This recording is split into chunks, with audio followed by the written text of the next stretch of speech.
Good evening, YouTubes. This is the ShallowCross Sport Network with the AA, and this is the network bringing you a recap of the game this weekend between Alabama and Vanderbilt. With that said, let's get right on into it.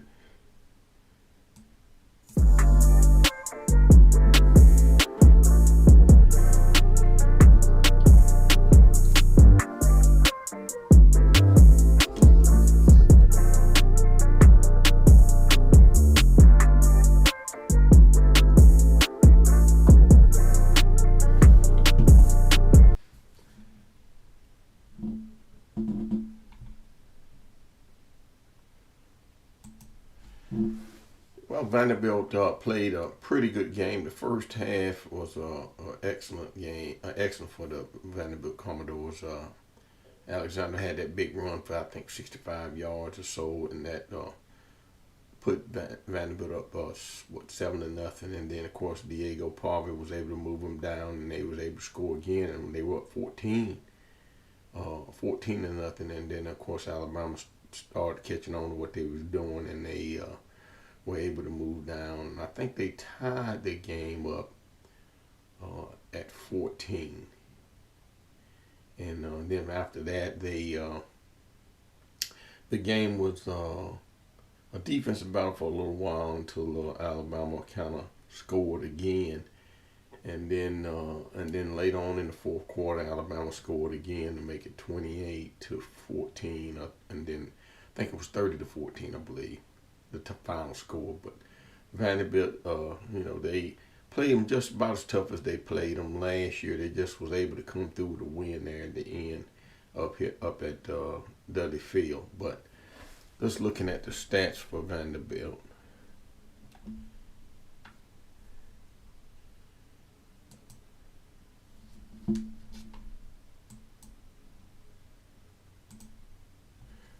Just looking at it, Diego Pavia was 21-35, 198 yards, 5.6 yard average, 1 TD, 2 interceptions. He had 2 costly interceptions that really hurt him on scoring drives.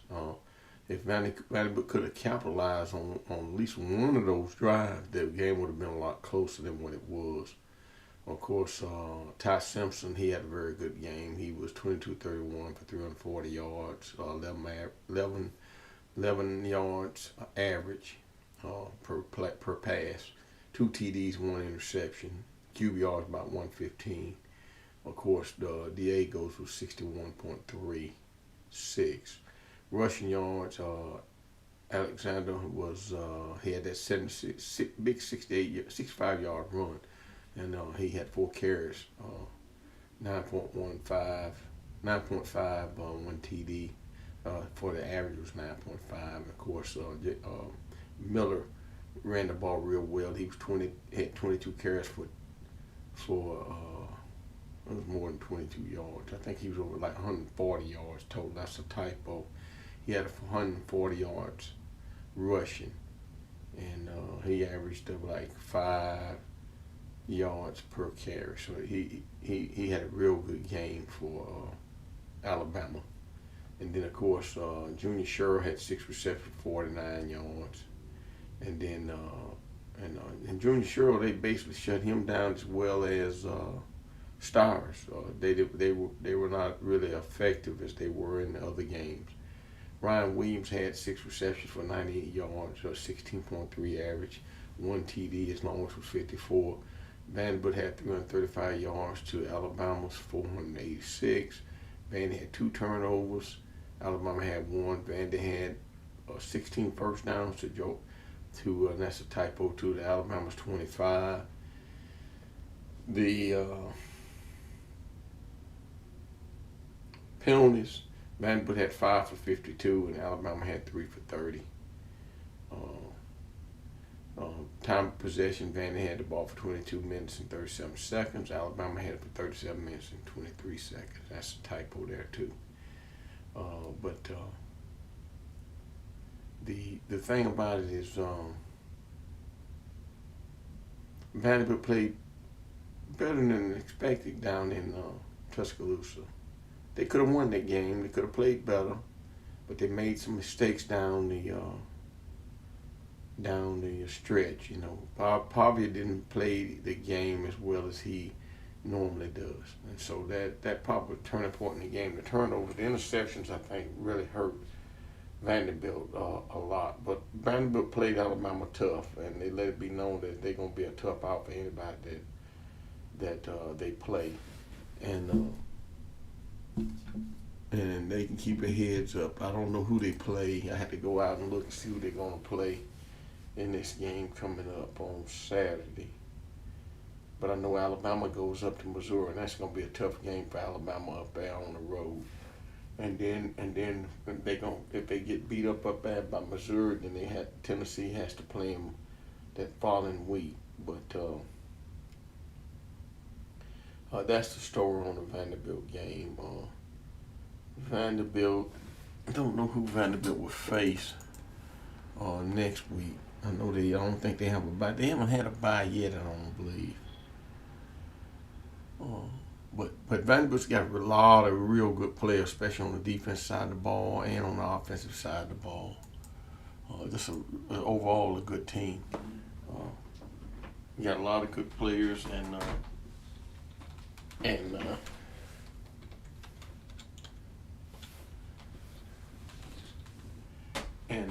they're gonna be in there just about every game that they're supposed to be in.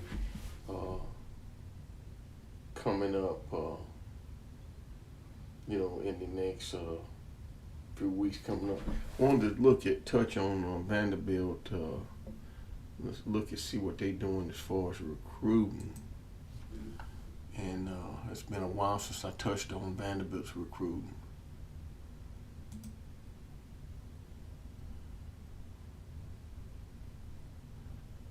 See if I can get something on them.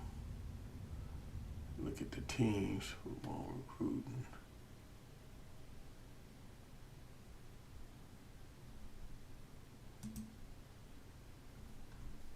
Vanderbilt's probably not ranked very high in recruiting, but they're doing very well in the portal, seem like every year.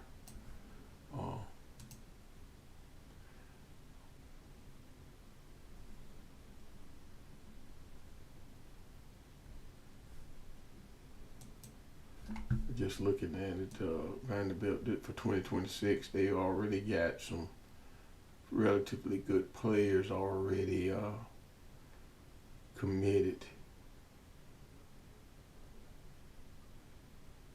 and they're doing okay. I don't know how many players is it they got already committed. Let's see, what's one.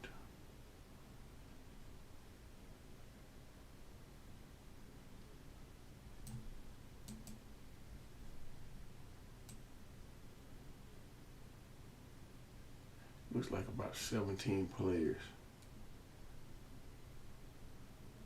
And of course these guys will be able to they'll be able to sign here in December, if I'm not mistaken.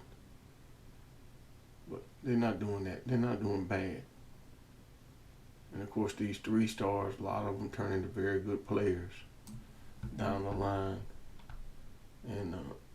And that's what Vanderbilt, they get those guys, and they produce, and then they go in the portal. Clark Lee gets them and go into the portal, and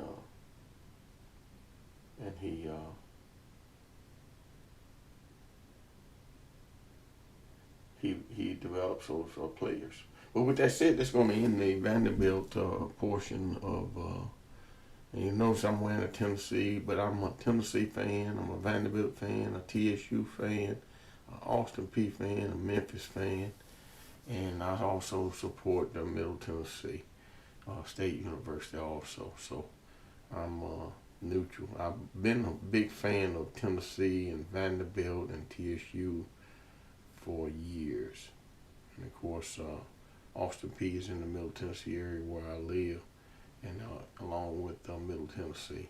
But anyway, with that said, I'm going to end this show, and this is the AA, the ShallowCross Sports Network, and we'll see you on the next show.